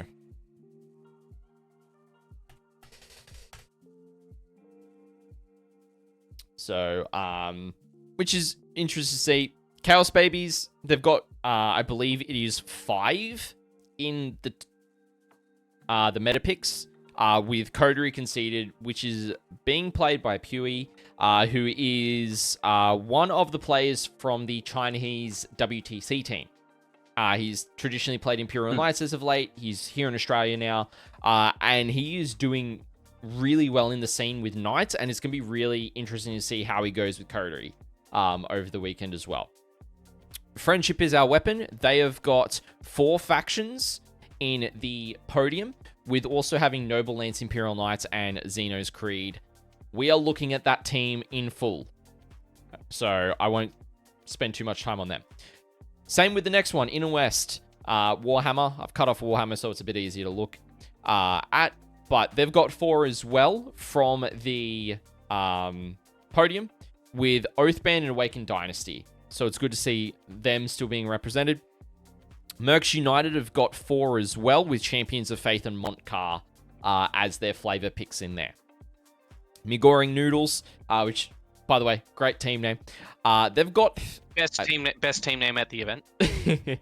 They've got 5, and their off-pick is Gladius Space Wolves, which is quite interesting to see Gladius Space Wolves rather than Stormland Space Wolves. Or Saga of the Beast Slayer is the best detachment from their supplement, in my personal opinion, which is the other Space Wolves player. We've then got Nudge Nudge Wink Wink, who have only got, I believe it is 3 from the Podium picks, but they've got Oathband, Aspect Host, and Gladius Ultramarines. So, some staples takes in there outside of the Podium in Gladius Ultras, but, it's still good to see some, popular picks.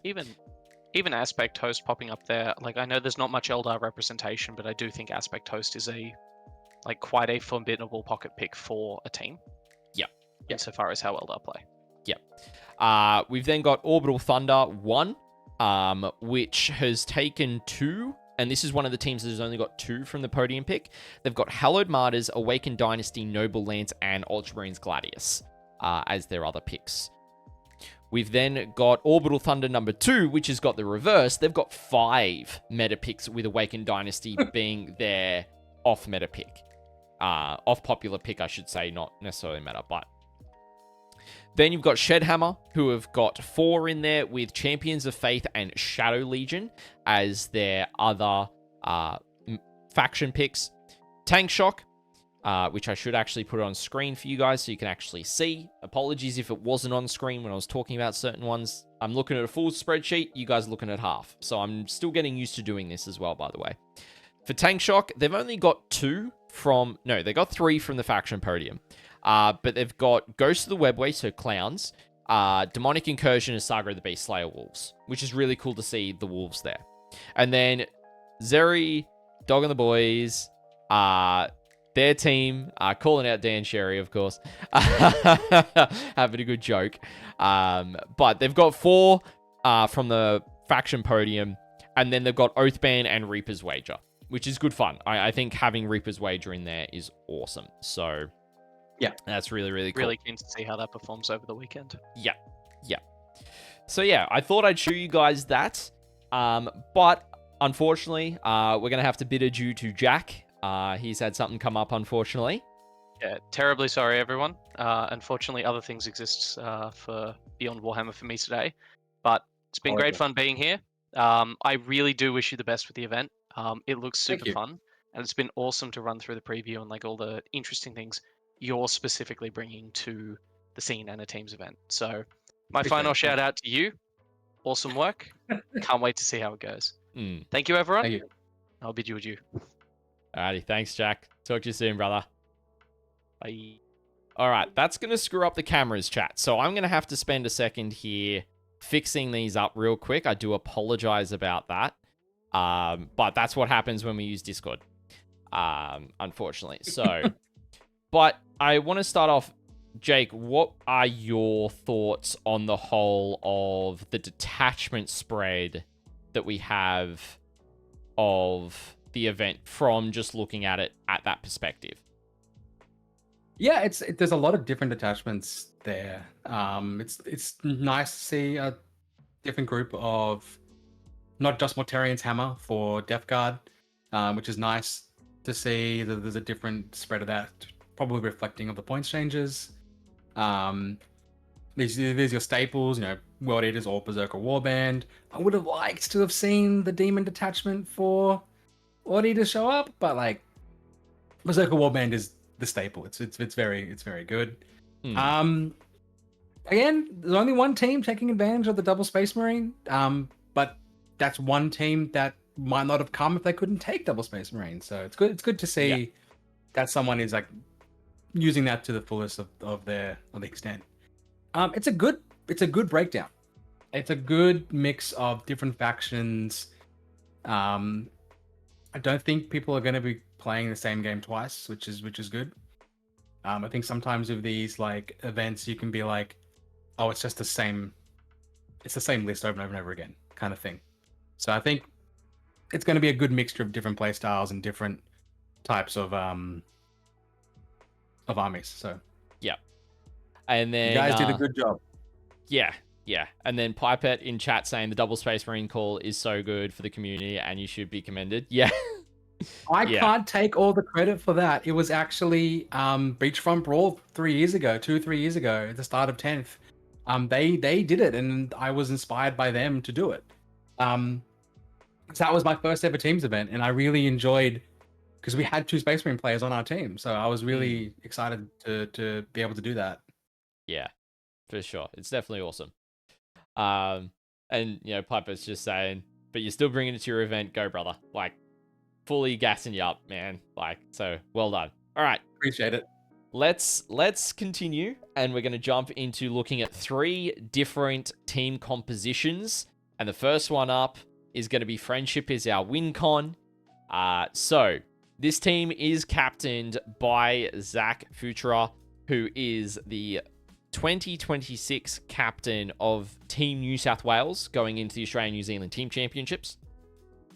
So he is running Chaos Knights Infernal Lance. He's a Chaos Knights player. He knows what he's doing.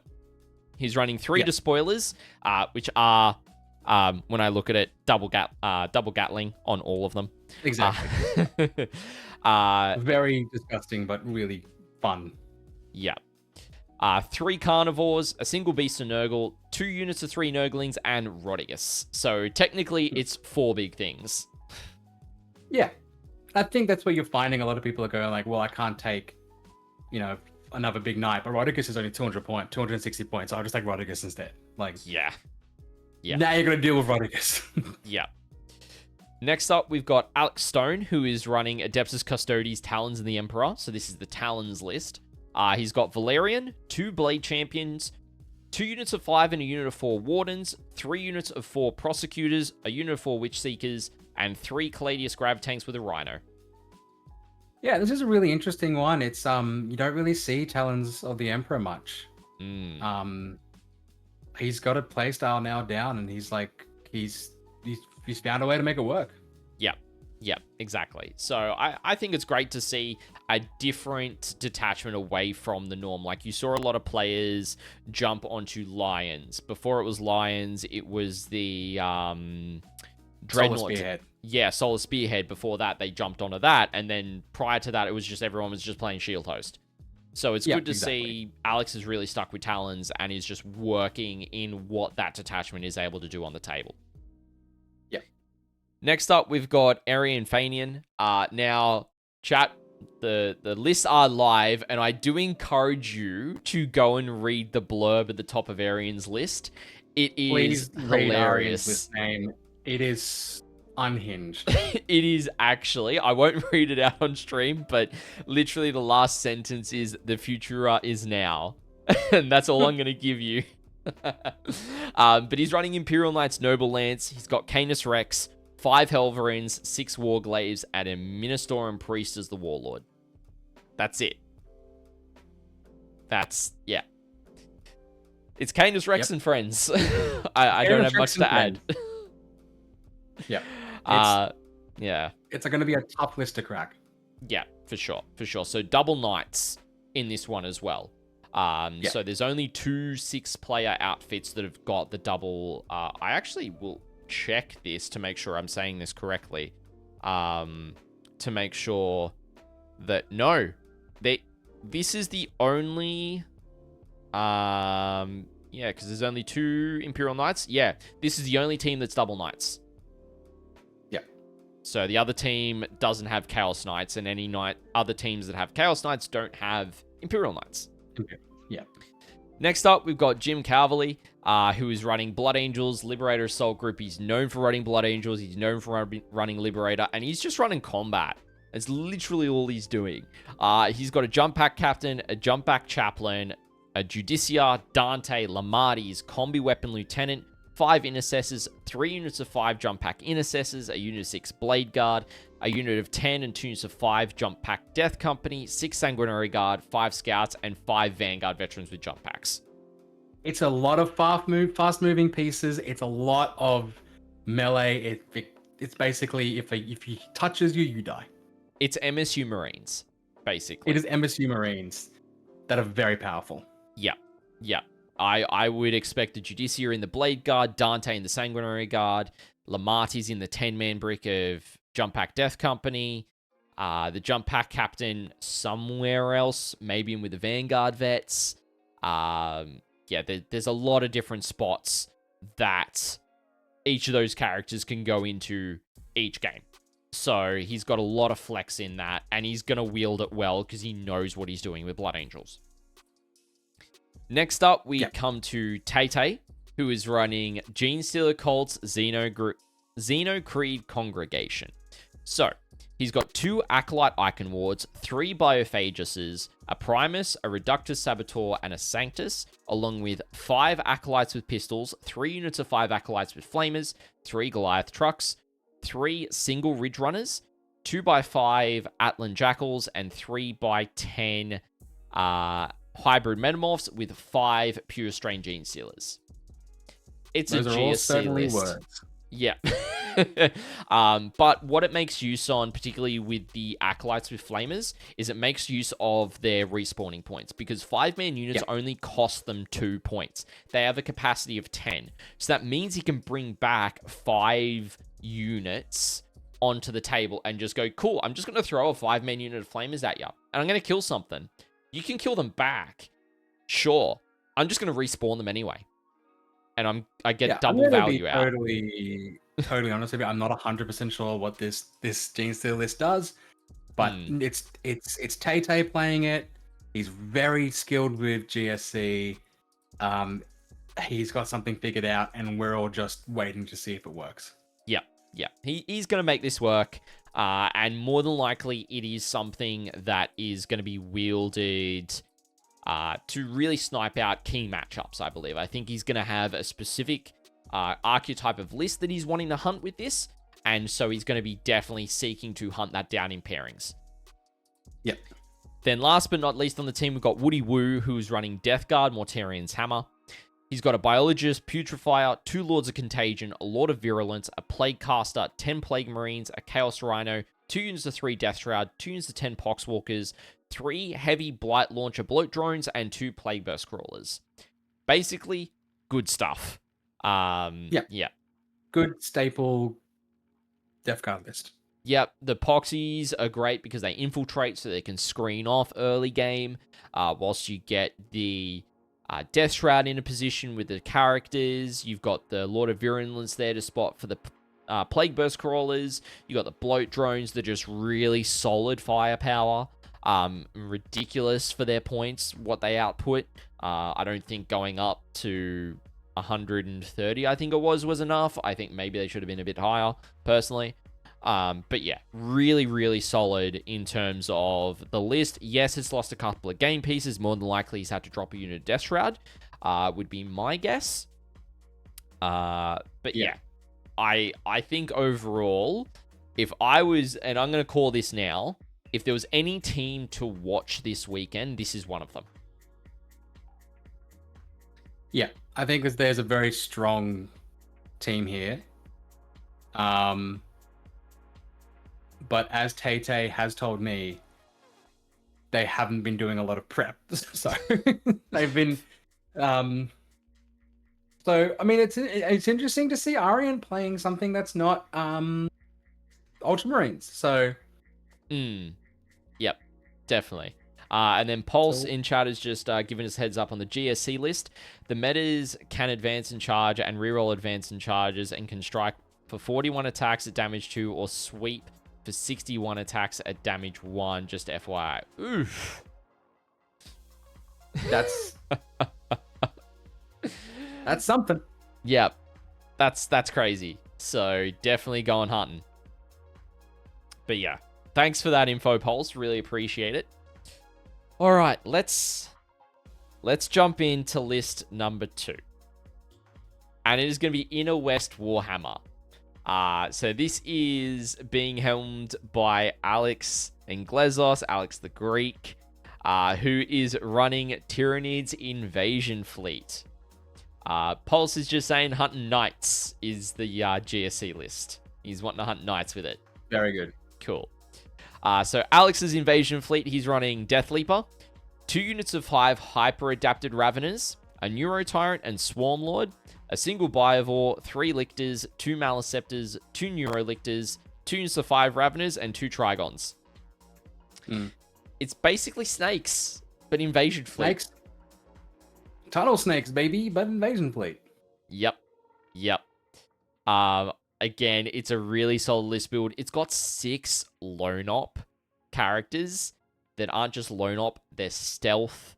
They have invulnerable. From memory, I'm trying to pull out if they've got invulnerables or not. I don't believe so. I could be speaking out of my mouth here. The Neuros, because I'm doing a series on Tyranids at the moment. So Tyranids is very much in my mind for things. Sorry, I don't like the meta chase. Nah, you're good. You're good. 3 out of 6 of them do. Yeah, I thought so. I thought some of them did have invons. The Neurolictors give out Synapse, which is kind of needed in this list because there's no, like, some of the units don't. So it's good to have the Synapse Auras around. The Maliceptors are great for doing a bunch of quality damage versus higher output that you're probably getting from the Raveners and the hyper-adaptive Raveners and the Trigons. The Biovore's a staple. But yeah, it's a really solid list. So is the Neuro Tyrant. I think it's still really solid. And whilst, yes, Alex might be meta chasing here, he's still going to really wield this well. Yeah, he's a solid player, really good player. He knows his needs inside and out. It looks like a fun list. Yeah. It looks like a really fun list. Yeah, definitely. This isn't a meta chase. I'm not saying you're meta chasing. I'm not saying you're meta chasing at all, Alex. I'm. You're just taking staples. Anyway, moving on. Find anybody else who would run this. Fair. Next up, we've got Jordan. I'm not going to attempt to pronounce Jordan's last name. I do apologize because I know, without a doubt, I would screw it up. I know it without a doubt. He's running Thousand Suns Grand Coven. So actually, this is the one that's got the Bogoats. So Exalted Sorcerer on disc, 2 Infernal Masters, Magnus, a Sorcerer, a Zangor Shaman, 4x5 Rubrics, a Chaos Rhino, a Mutalith Vortex Beast, 3x... It should be 6, not 5. 3x6 Zangor Enlightened with Fatecaster Great Bows and 10 regular Zangors. It's Bogoats. Go see, baby. Yeah. They're just there. And yeah. I think the points you pay for them is so cheap. It's ridiculous. Yeah, they need to go up. They will. It's crazy. I'm expecting at least a 50% increase, if not more, per unit, per 3. Because they're currently 40 points for 3 or 80 points for 6. Yeah. Like, yeah. But really solid list. It's got Magnus. It's got the Infernal Masters in there who are probably going to go in 2 units of 5 rubrics that are going to go in the Rhino. I've played against this tech before. It is savage. The amount of output that those Infernal Masters have with the Dumb Flamer is just ridiculous. Yeah. So yeah, really solid list. Moving on. Next up, we've got Michael Liu with Leagues of Votan Oathband. Last run. Respect it. He's got a Brokia Ironmaster, 10 Hearthkin Warriors, a unit of 6 and 2 units of 3 of the Thunderkin, 2 units of 5 Sithonian Berserks, 2 Land Fortresses, 2 units of 3 Hernkin Pioneers, a unit of 10 Jaegers, and 4 Sagittors. This is a hunting knights list. Yes. Yeah. Definitely taking. He's got the anti-vehicle 2+ on the Thunderkin. Yep. So you slap the Iron Master in there, gives them ignore mods with an enhancement. Yeah. Because it just gives them native +1 to hit. The Berserks in the Sagittars, the Warriors split in the Sagittars. 3 Thunderkin, each in the Land Fortresses, getting reroll wounds to out of the gate. It's a very good Leagues of Votan list. Yep. I will just correct myself. I did miss a third unit of 5 Berserks. And all of the Berserks have got concussion mauls. Yep, okay, cool. So it's probably going to be 3 Berserks in 3 Sagittars, and then 1 5-man of the Warriors in the other Sag, and then 1 5 on the home to sticky it and go do stuff. Yeah, very much the way that I would pick that. So yeah, I think it's a night hunting list, but it's also making use of the grudge tokens as well that's still around at the moment. This is the last time we're seeing them in lieu of yield points in the new codex. So it's going to be really cool to see them. May even try and get them on stream. Who knows? Have a last hurrah. Then we've got Nick Rittenbeck with Adeptus Custodes Lines of the Emperor. He's got 2 Blade Champions, a a Jetbike Shield Captain, a Valerian. This is the second time we're seeing Valerian. Interesting. 2 Cladius Grav Tanks, 3x5 Wardens, 2x4 Prosecutors, 2 Virtuous Praetors, and 4 Witch Seekers. Love to see bikes. Yeah. They got a buff not too long ago. I feel like they got some good play. Good maneuverability, decent weapon output. Even the bolters with the rapid fire with the 9 can be quite punishing. Yeah, he has taken them with the Hurricane Bolters. Yeah, so that can be really good anti-infantry. Like, you get 3 of them in there. That's a lot of AP1 damage, 2 shots. And it's very easy to get Ignore's Color when you move so fast. Yeah, definitely agree. So yeah, Wardens in there with Blade Champs. Again, it's a staple take. You've got the Witch Seekers and Prosecutors to hold objectives and kind of screen out. And you've got the 2 Caladius Grav Tanks that are going to be able to do some anti-tank damage, which is great. Yeah, exactly. Then you've got Sam Anderson, who is running Death Guard Mortarian's Hammer. He's got Lord of Contagion, a Lord of Virulence, 2 units of 3 Death Shroud, 3 Heavy Blight Launcher Bloat Drones, 3 individual Mythic Blight Haulers, 3 Plague Burst Crawlers, and 2 units of 10 Poxwalkers. This is no nonsense. Yeah. It's just cool. Lord of Contagion in a Death Shroud, Lord of Virulence in Death Shroud. And then I've got vehicles for everything else. Poxwalkers infiltrate onto 1 No Man's Land objective and 1, so probably you're looking to infiltrate onto your natural expansion. And then 1 either goes on your home or you're screening out your opponent. That's it. Like, no nonsense. Let's just get it done. Yeah. Then last but not least, we've got Wolf W on Necron's Awakened Dynasty. So they've got Illuminor Caesaris, Orican the Diviner, Catacomb Command Barge, Royal Warden, 2 Scorpec Lords, a Technomancer, a brick of 20 Necron Warriors, 2 Crypto Thralls, 2 units of 5 Flayed Ones, 2 units of 3 Scorpec Destroyers, 3 Scarab Swarms, 6 Wraiths, a Reanimator, a Spider, a Doomsday Ark, and a Ghost Ark.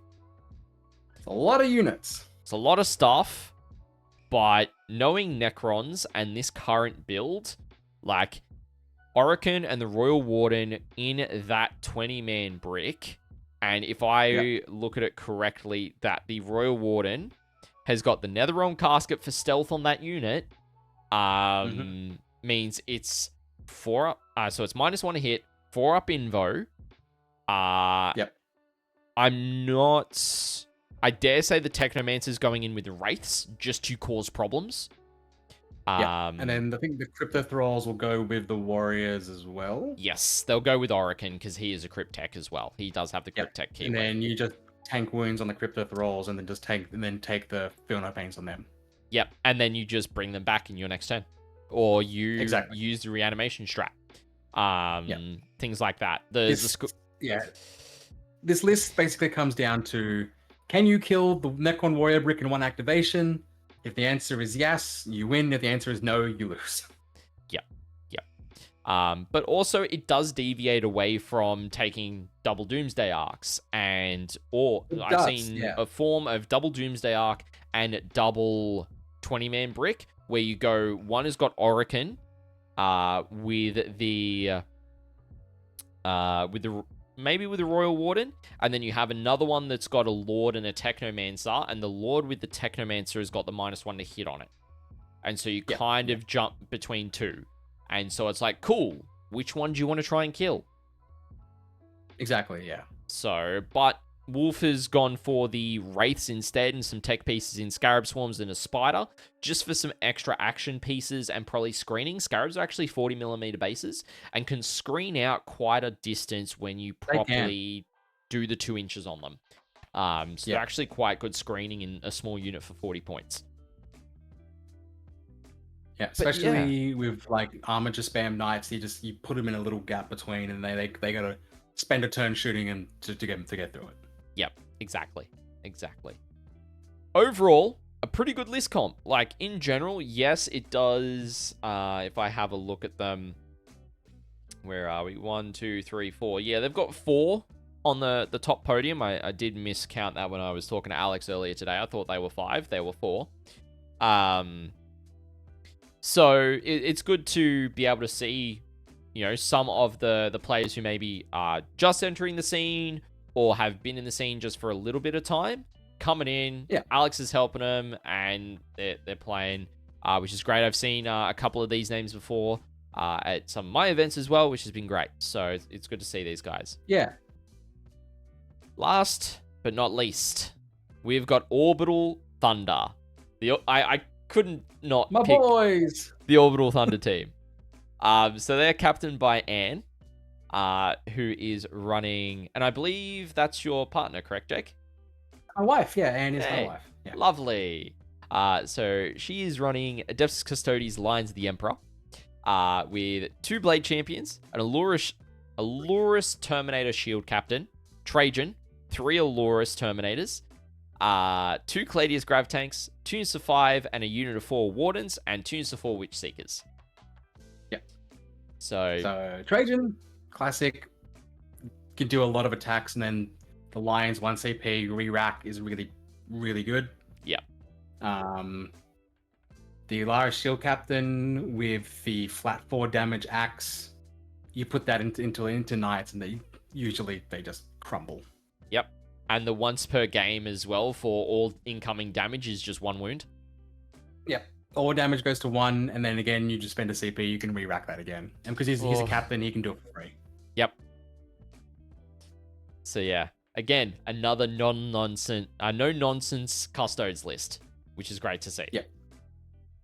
Next up, we've got Archie Woodhouse, who is running Astra Militarum Combined Arms. So he has got 2 Castellans, Acadian Command Squad, Gaunt's Ghosts, 2 Rogal Dawn Commanders, 2 units of 10 Cadians, 2 units of 10 Death Corps, 2 Chimeras, 5 Death Riders, 2 units of 10 Kasrkin, a Lehman Russ Battle Tank, a Lehman Russ Exterminator, and 2 individual Scout Sentinels. A lot of chaff to deal with, a lot of good screening pieces. I feel like the Death Rider is just going to be used to just like get up the board and just kind of block movement and stop things from coming. Kasrkin are always good. Yep. Like, you can't really go wrong with them. Yeah, Death Corps. Your standard tanks. Yeah. It's a little light on the tanks compared to maybe what you normally would see in a Combined Arms. Yeah. You typically see less Cadians and Death Corps in favor of maybe 1 more Lehman Russ, but also in that sense, there is the Rogal Dawns in there, and they're going to carry a lot of firepower. In general, they're quite tough to deal with. They can give out orders to the Lehman Russ and to the Scout Sentinels if you want to, but particularly it's probably going to be you're pairing 1 Lehman Russ with a Rogal Dawn so they can just be ordered the entire game. Exactly, yeah. But yeah, pretty interesting list. Ozbox is just saying this is actually a pretty high number of tanks for current combined list, especially on WTC. Interesting. Thanks for the info, Ozbox. Really appreciate that. Yeah, true. On WTC, it can be a bit of a car park to get through some bottlenecks. So that's I think this is where like pairing and getting map priority will be a good skill gap for captains to figure out. Is whether or not where they can put those vehicles and make sure that there are those firing lanes. Yep, definitely agree. Next up, we've got Daniel Nagai, who's running Necron Awakened Dynasty. He's got a Catacomb Command Barge, a Luminor Caesaris, a Royal Warden, 2 Scorpec Lords. This is sounding eerily familiar. 2 Technomancers, 20 warriors, a reanimator, 6 wraiths, 2 crypto thralls, 2 doomsday arcs, 5 flayed ones, 3 ophidians, and 2x3 scorpex. So very Daniel list. Yeah, but also very similar to the Necrons list, compared to what we're looking at right here. Ozbox, too easy. Just making a comment that I was right about the number of tanks a couple of months ago. Yeah, very true. Very true. So Daniel's list, it deviates away from the previous list we looked at where there's no Orokin in place of a second Technomancer. So it's got the brick with the Feel No Pain. And I'll have a look to see, because I've currently got all the lists up. Let's have a look. So, where are we? So one of the Technomancers has got the Stealth. One of the Scorpec Lords have got the Feel No Pain, which is pretty straightforward. But obviously, I think the Stealth Technomancer is going to go in the 20-man brick with the Royal Warden, the 2 Crypto Thralls, the Reanimator, Caesaris, and the Catacomb Command Barge is going to sit on home. The 2 Doomsday Arcs, the Wraiths with the Technomancer, and then the Ophidians and Scorpex with the Scorpec Lords are what are your pieces to go out and engage with the enemy. So Exactly, yeah. This is a little bit more the archetype that I expect in terms of Awakened Dynasty currently compared to the previous list. But there are different, necessarily, not necessarily different meta takes, but there's different flavor choices that players might want to flex into.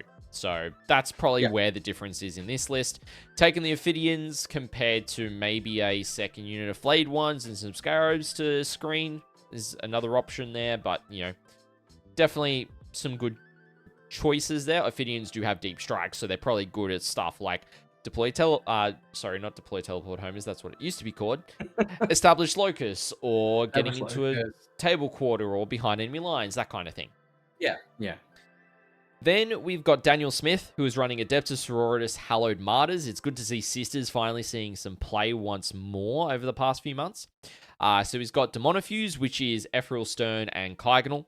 Junith, Morven Val, a Canoness, an Imagifier, 2 Palatines, 2 to 10 Battle Sisters, a unit of 10 Sacrosants, 10 Novitiates, 2 Castigators, 3 individual Mortifiers, a unit of 3 Paragon Warsuits, and 2 Immolators. It's a pretty staple list for Sisters at the moment. The only thing that is missing is no Seraphim or Zephyr. That is the only thing that I'm not seeing. But outside of that, I think the list is pretty good. I think it's like a solid. You can probably get a lot of 10s out of this list. Yeah, it reads to me like it's a the only kind of loss you take is like a max of an 8-point loss, and the wins you get is kind of a 12. Like it's that 8 to 12 bracket kind of small wins, small losses kind of deal. Then the next list is James Fisher, who's running Imperial Knights Noble Lance, which is 2 Knight Wardens, 4 Armiger Helverins, 3 Armiger Warglaves, a Calidus Assassin, and Inquisitor Courtiers, who I believe is the Warlord. No, he is not. Inquisitor Courtiers, very cool tech piece I don't see a lot of people playing. He's great. He picks a unit of 18 inches, and you don't get cover. Yeah. It's a very, a lot of, I think a lot of people take the Immolators ally to get the ignores cover. Yes. But I think it's a bit cheaper to run Courtiers, and it's been working for James. He's been running the double wardens and armigers for quite a bit, and he's found a piece that works.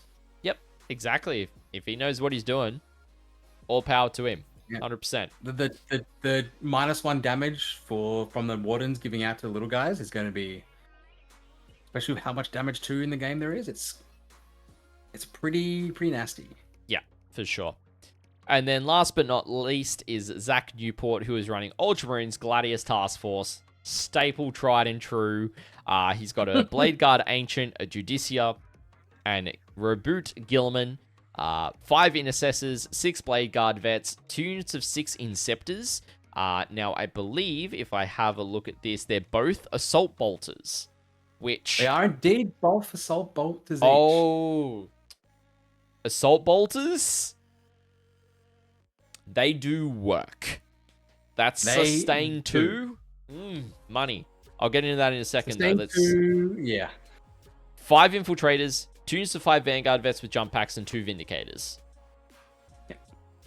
So this is a no-nonsense Ultramarines list that is taking advantage of the double oath, basically. It is 100%. Yeah. Zach is a bit of a new player. He's found a list that's worked for him, and he's ran it and he's done it, and I was always telling him, don't take 2 6/6 Inceptors. Like, you're going to just take the 1. He took the 2 and he's made it work, and he's figured out something that I don't think other people have figured out yet. So yeah. So the 6-inch deep strike on them with the assault bolters is wild, because they're going to put out 18 shots. More than likely, you're shooting at the oath target, so you're re-rolling a hit. Yeah. Every single time, you're fishing, because 6 is a sustain 2. Exactly. Like, if it was sustain 1, okay, you probably wouldn't fish, but it's sustain 2. Yeah. Which is wild. So the exponential ability to get more, like a lot more hits than what you would normally is crazy. It's also twin linked. Yeah. So they've got that ability to then go, yep, cool, I'm re-rolling to wound. So I don't mind if I'm shooting something that's like toughness 9. For example, war dogs and armigers, because they're strength 5. So they just go, cool, I'm wounding you on 5s, but I'm twin linked, and I'm 2 damage at -1. If they're oath, they're wounding on 4s. Yep. So they and then can... you spend the CP for Storm of Fire, and you make them AP2 with Ignores Cover. Yep. If you put them in the right doctrine. Yeah. Yep. So they can really put out the hurt. The Blade Guard with an Ancient and Judicia. It's rare to see the Ancient, but the Judicia in the unit just means try and interact with me. Just try. Yeah. You're not going to win. Unless you've got precision, which is very, like, matchup dependent and rare. Yeah. The Blade Guard Ancient is very weird to see. But again, it's that situation of, let's say you get some Berserkers in, you manage to kill 3 Vanguard vets, and they wipe a bunch of your Berserkers. You're now playing a little bit harder to auto-see that on that point. Yep. Yeah. So the Ancient does help with that by giving the Blade Guard +1 OC, which is nice, and does impact the Judicia as well. Yep. I also believe they can once per game +1 attack from the Ancient. They can once per game +1 attack. Yeah. Yeah. So that can help as well when you really need to cut through something. But Blade Guard also can hit up into big knights really well. So watch out. But yeah, no nonsense list. It can do a bit of... It's kind of like a versatile. It can take on anything, I think. This is a take all comers Ultramarine list, I would say. Yeah. All right. So I think overall, some really good solid list breakdowns, but there is one thing, chat, and we've been holding on to this until the end. For those of you as a reward who have stuck through the entirety of the stream, and I want to thank everyone who has done so, because we've got the round 1 pairings for you guys. Jake has very kindly done these up, and as a reward for everyone who's hung out the entire stream, I know we're almost at 2 hours, so thank you so much. We're going to go through the round 1 pairings. Yep. Because as I mentioned before, it's ELO-based round 1 pairings. Everyone got their lists in. ELOs are now all final. We can go through it. These will be reflected on the Big CP link after the event. But for now, we've got recruits, which is Friendship is our win con. The spreadsheet was made with names beforehand. Yep. But we've got Friendship is our win con into Shedhammer. Chaos Babies versus Mercs United. Orbital Thunder versus Nudge Wink. Oh, that'll be a good one. Inner West Hammer versus Hyperion. Tank Shock versus Barnyard. And Megarang Noodles versus Easy Dubs, aka Orbital Thunder Gang. Nice. So Again, these will be on the BCP after the stream. But yeah, get Tekken, folks. Yep, which is awesome. I love that we were able to announce round 1 pairings. I love looking at this stuff, and I'm sure everyone at home is keen to start going, okay, this is who we're playing. Let's look at their team comp. Let's figure things out. Let's get a little bit of an edge for that round 1. But there's also some really interesting, like, stream possibilities for round 1. Now, I will take the time now to announce that, ladies and gentlemen, we are uncertain if there will be stream round 1. I'm gonna keep you guys updated in the Discord and on socials as best as possible with how things are looking with the venue. There's a few things up in the air at the moment, so I'm gonna be fully transparent with you guys right now. Worst case scenario, we'll be live from round 2. That is where we're gonna be at minimum for the weekend. So I'll keep you guys updated on Facebook and Instagram stories, in the Discord, on YouTube community page, all that kind of stuff. But yeah, Jake, if you were to pick a team, who would you pick and why to win this weekend? Look, I'm not going to be biased and say Orbital Thunder, but I think it's going to be a good competition between Chaos Babies and Friendship is Our Win Con. But I'm going to say right now, Barnyard's going to win, baby. Okay, back in Barnyard, back in the barn. Okay, I actually think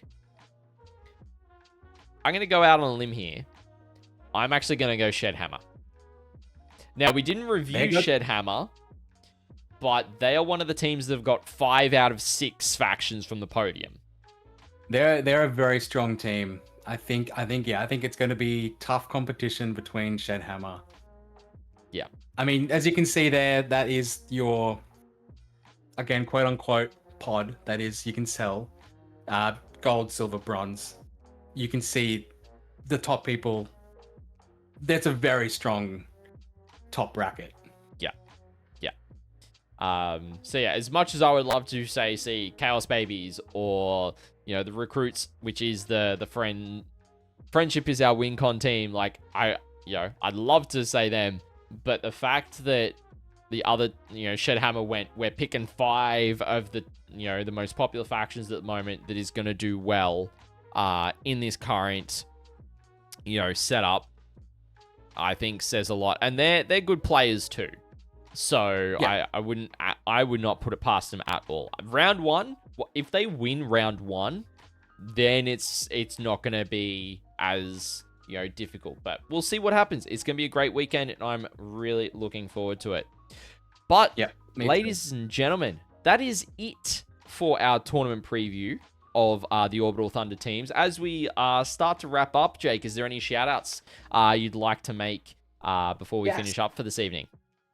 Just a couple of little shout-outs. I just want to thank Peter and Todd for going out of their way and helping me out with this event out of the kindness of their heart, out of their own pocket, out of just basically going, we'll provide you with the terrain, we'll help you with the venue, we'll handle all the financial sides, because I have no idea about any of that. And they just went, we just want to help you run your event, your 6-man's event.